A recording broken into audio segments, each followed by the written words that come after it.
Ladies and gentlemen, version 2 of DYNAVISION 3 has been released. And I know what you're thinking. You're thinking, version 2 of DYNAVISION 3? Isn't that DYNAVISION 4? There are way too many numbers here. You're confusing me. And to that I would say, yeah. Sorry about that. Yippee-yay, there'll be no... Now, if you've used this mod before, you probably want a quick summary of what has changed. And on the surface, not a lot. In fact, there's only one new feature, and it's probably not one that you'll notice immediately, and I'll talk about that a little later. It's underneath where the real changes have occurred. I've basically ripped out about 90% of the code, most of the stuff that was actually doing the heavy lifting for things like the dynamic depth of field, and I've replaced it with much safer, more efficient, and probably better written code provided by the GIP-LN NVSE plugin. This should make the mod perform so much better. I mean orders of magnitude better. So it's much simpler, it's much more robust, it's going to be a lot easier for me to maintain. You have no idea how I achieved what I did in the original mod, at least most of you probably don't. Trust me, it was... messy's the wrong word. It was interesting, yeah? You do not want to know how the sausage was made. All I can say is the sausage is now being made with a lot less toenails and other things it probably shouldn't have been made with, yeah? It's better, yeah? Trust me on this. Now, if you've not used the mod before, you're probably wanting to know more important things like what does the mod do and why on earth are you staring at a stop sign?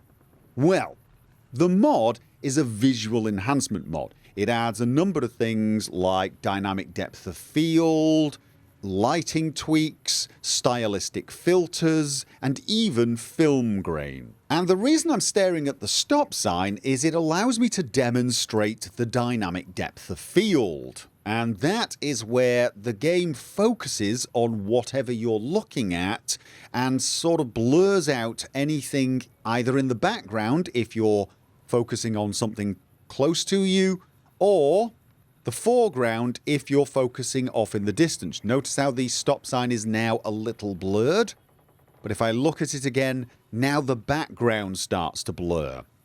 But before I go into a lot of details regarding that, I want to introduce you to the director's chair, and we get there from the mod configuration menu. If you click on the DYNAVISION section of the MCM, you'll notice you have 4 options: lights, camera, action, and film. However, don't click on any of those for now. We're going to click on the Set HUD menu key. I click there and then I press the key that I want to access the director's chair with. Don't worry, it will become obvious what I mean in a second. I'm going to press the F7 key, and I'm not sure why I always choose F7. It's just what I've always chosen. You can pretty much choose whatever you like. I'm going to close the mod configuration menu, and now if I press the F7 key, I get a little menu popping up on the heads-up display. It might be a little hard for you to see because I'm using the Darnified user interface that has small fonts. It does work with the vanilla UI, but obviously the text takes up a lot more of the screen, and it makes it a little harder for me to show you what is going on. Unfortunately, the small fonts might be hard to view on YouTube, so I will try to zoom in on them wherever possible, and they are a lot easier to see if I look down at something dark. Oh, and please be aware, once you enable the director's chair, you will be immobilized. You cannot move, so do not do this in combat. If you press the key again, the director's chair will close, and once again, you can start moving around. So let's look at the director's chair and what options it gives us. I'm going to look down for now to make it a little easier for you to see. I can now use the arrow keys to go up and down the various options. One of them is disabled right now. Don't worry, I'll show you that one later on. Once I get to the option I wish to change, I can use the left and right keys to change it. It's pretty much as simple as that. So let's start with the depth of field option. I'm going to close this and get a little closer to the sign. The depth of field by default is set to dynamic.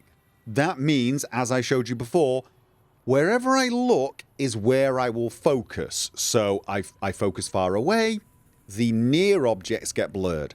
I focus close and the distant objects get blurred. However, if I open the director's chair and then use the arrow keys, I can change this to a static depth of field. I'm going to choose the highest of the static depth of fields and then close it. You'll notice now that the blur seems to only be affecting the mountains in the distance. And in fact, if I look at the mountains, they still don't come into focus and the sign is staying in focus.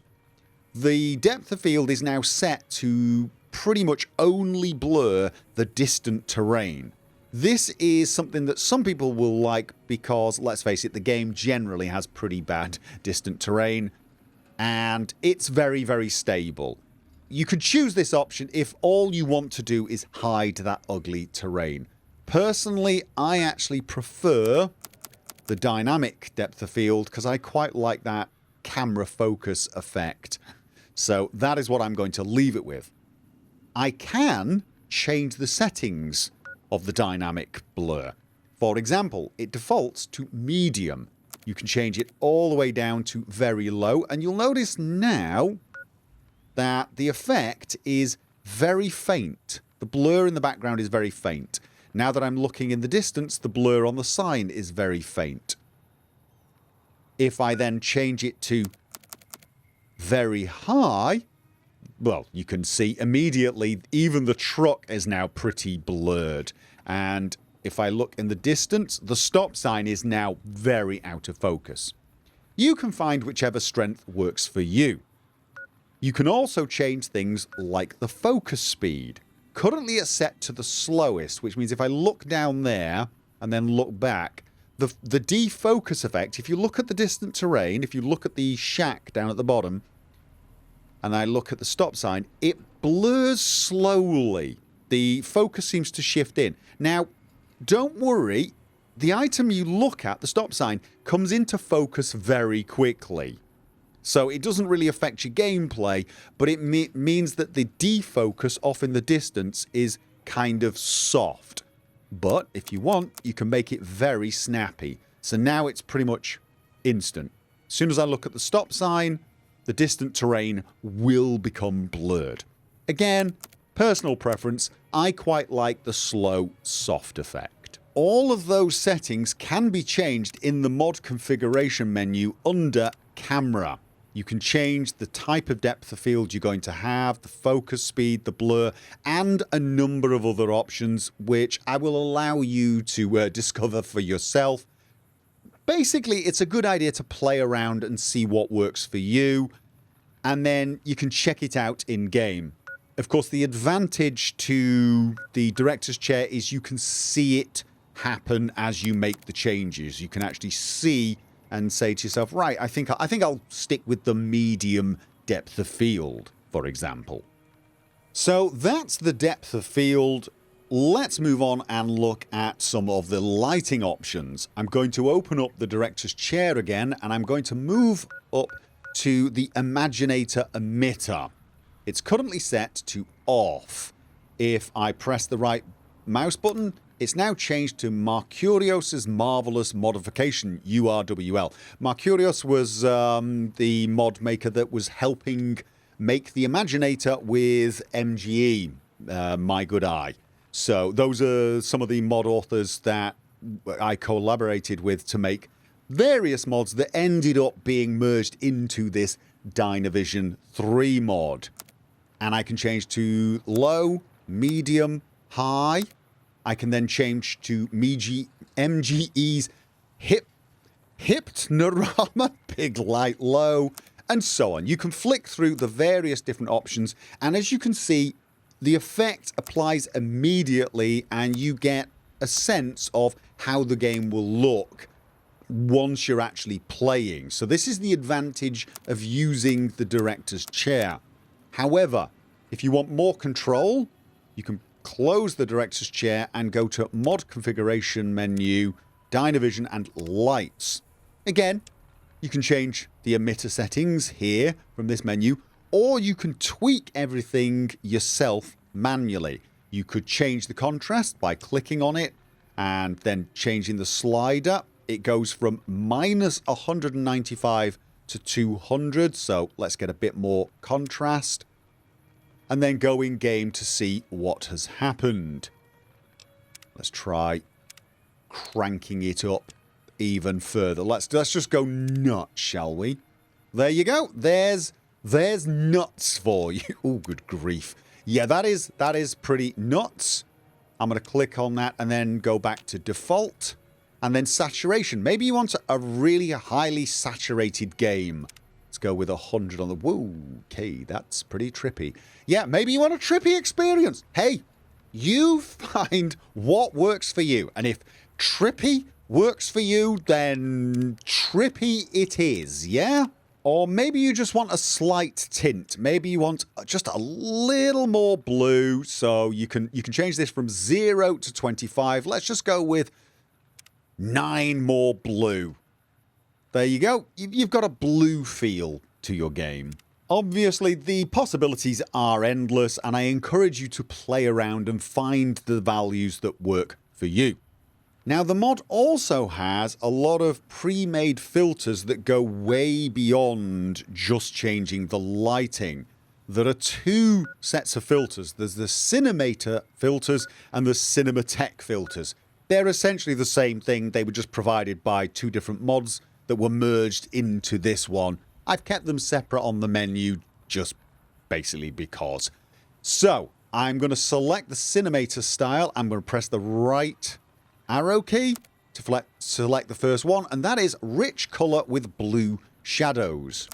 Next one, sickly sweet greens, western post-apocalypse, and so on. You can see the effect immediately, and ultra cool blue. There you go. Blue's a bit of a thing at the moment, isn't it? Definitely. Noirish, cool grey, warm grey, near total desaturation. I'm not sure many people would want to play with this sort of a filter, but maybe you're going for some screenshot. Or maybe you do. Maybe you really want to play with an overwhelming yellow-green filter. Or maybe you just want a nice overall enhancement. And the Cinematech styles are pretty much the same. Trek Vaseline Cam. This is supposed to mimic the effect of smearing Vaseline onto a camera lens to give a kind of dreamy feel to it. Apparently this is actually something cameramen do, so I wouldn't know, but I'm reliably informed. Again, great for screenshots. Not necessarily sure how much I would want to play like this. And speaking of screenshots and stylized video, let's talk about the third option that's currently grayed out. That is the Cinematech Film Grain option. It is currently not active because, as you can see, there is no film grain. Let's enable that by going to the mod configuration menu, DYNAVISION, and we need to go to action. This controls when and where the Cinematech film grain and the dynamic depth of field are applied. By default, the film grain is not applied under any circumstances. I'm going to apply this in game mode. That's when you're normally playing. I'm also going to enable it in... I'll tell you what, I'm going to enable it across the board, including in menu mode. You may have even noticed now there is a slight film grain effect over here. You can see it in the menu. Maybe somewhat difficult to see on YouTube. If I now go to the film section, I can select a lot of preset recipes for the film grain. I will explain these sections later on. For now, We're currently at medium subtle grain. You've got things like the low settings, just a touch of static, or some fairly high presets, including things like Hollywood Heroes. This is one of my favourites. You can almost or certainly see this even on the YouTube video. This has got a lot of sort of special effects. It looks like you're looking at an old movie, yeah? That's the general feel you get. I've still got the director's chair open. You'll notice now Cinematek film grain is accessible. I'll show you that by looking at the dark road. I can now change that on the fly. Baird's Box, Barely Survived the War, Once Upon a Time, Daydream Believer, old 8mm film. I'm sorry, Dave, I can't do that. This has got little scan lines and electric static type effects on it. Subtle grain, that's the default one, and just a touch of static. And don't worry if none of those presets suit your needs. You can actually change a lot of the details of the various different film grains that are being applied. What you need to know is there are actually 3 layers. There's a top layer, the primary grain effect. There's a secondary layer right behind it. And then there's the third layer that I call the special effect. The first 2 layers are pretty much the same thing. And you can click on the grain effect and choose between static, grit, bad TV, 8mm film, and digital interference. They all look slightly different. I'm going to stick with static. You can also change things like the opacity and the colour of the film grain. So if I want, I can crank the opacity all the way down from 5 all the way up to 255. You can immediately see how much more visible that grain is. I can apply a secondary one. I'm going to go with 8mm film, and I'm going to make that one very visible as well. It's going to get difficult to see if you keep these values, so you probably want to play around with them. Maybe you want something a little more subtle. Just crank it down quite a lot. And then it's something you can barely see. Maybe a little higher, maybe a little higher. Like this. And the special effects, well, they include things like worn film effect, vignette, scan lines for that computerized look, creased film, and deep vignette. I quite like the worn film or the creased film look. And you can then change the opacity there. As you can see now, we've got a lot of little specks and bits appearing on the screen.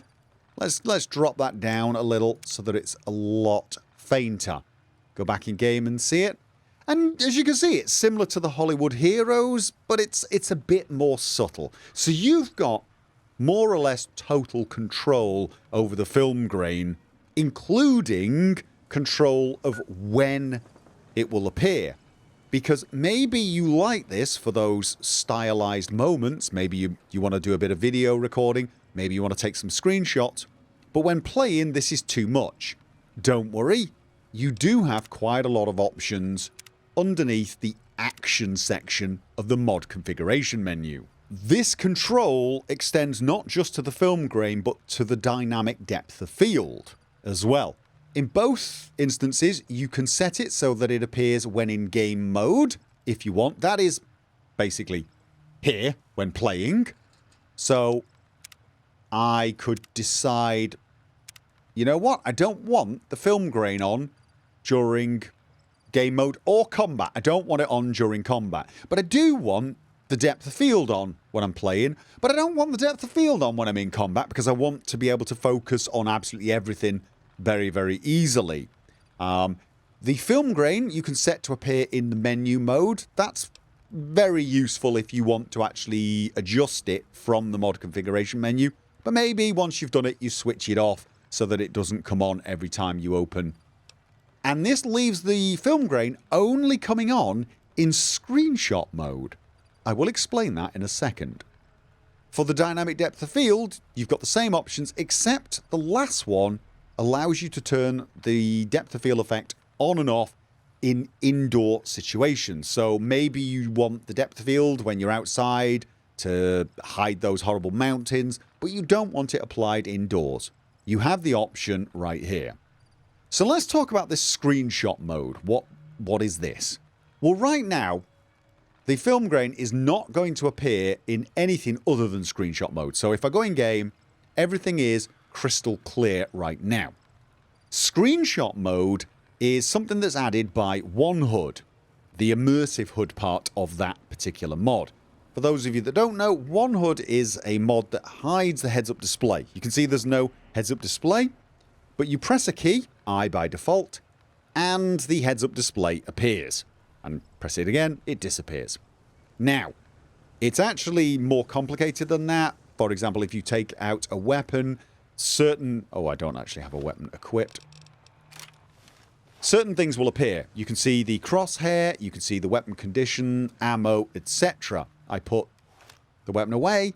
After a few seconds, it hides it. So it's got quite a lot of options, but I'm not covering that here. What's important is you can hide and show the heads-up display with a single key press. However, if you press and hold that key, what it will do is it will disable the heads-up display and it will stop it even dynamically showing things, for example, when I take out my weapon. So I'm going to do that now. After a few seconds, it goes into screenshot mode and you should be able to see the film grain has appeared. Yeah? And if I take the weapon out, now nothing appears. This is great for taking those screenshots, hence the name screenshot mode. Duh, I suppose. But there you go. I've set it so that the film grain only appears when I'm in that mode for those great screenshots. You can also do the same with the dynamic depth of field. Let me just do that right now. Action. Let's disable everything except screenshot mode. We're in screenshot mode, so as you can see, let's crank up the blur.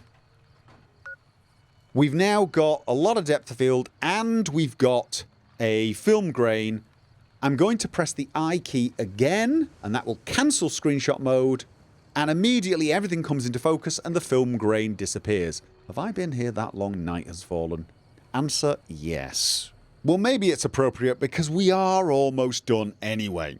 I did mention that there is one new feature with this version of the mod, and that feature is the mod is now accessible to other mods. Other mods can control the film grain effect from DYNAVISION if they want to. So, for example, my own advanced recon thermal night vision mod, if it detects the latest version of DYNAVISION, will use some of those grain effects to provide a sort of a feeling of looking through a screen when using the night vision. This is now something that mods can do if they so choose. Obviously, this is not a feature you are going to notice immediately, and in fact, very probably will only notice it if you use the aforementioned thermal night vision mod. However, it is now there. But that is it, ladies and gentlemen. That is DYNAVISION 3 version 2. Yes, look, that's the naming convention and we're rolling with it. So those are the features. It is a massively overhauled and improved version of the old mod. It is a lot more lightweight under the hood, so the performance should be massively improved. But beyond that, it pretty much does the same thing. It gives you a lot of control over how the game looks. What you do with that control is completely up to you, although I would be curious as to some of the more, well, interesting settings that you come up with. So, you know what? Feel free to give me some feedback. You can leave comments on the page for the mod itself, in the comments section underneath this video, or even over on our Discord server, where I do have some channels set up just for mod testing of mods that I'm currently working on.